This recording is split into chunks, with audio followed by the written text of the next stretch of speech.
પેટલાદના ward નં. 1માં વરસાદી પાણીના ભરાવથી લોકો મુશ્કેલીમાં. પેટલાદ શહેરના વોર્ડ નં.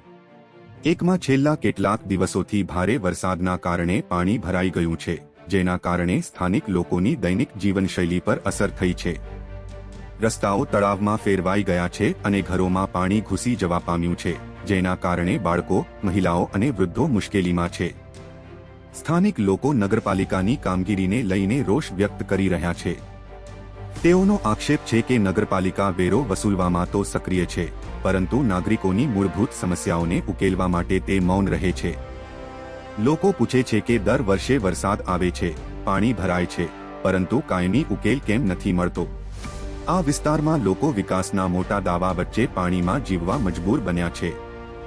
સ્થાનિકોની માંગ છે કે પેટલાદ નગરપાલિકા માત્ર કાગળ પર નહીં, પરંતુ મેદાનમાં ઉતરી તાત્કાલિક પાણીના નિકાલની વ્યવસ્થા કરે અને વર્ષોથી ચાલતી આ સમસ્યાનો કાયમી ઉકેલ લાવે. સમીર મેલિક, નીડ 24 ન્યૂઝ, અનનદ. પૂરા સમાચાર જોવા માટે નીડ 24 ન્યૂઝને સબસ્ક્રાઇબ કરો.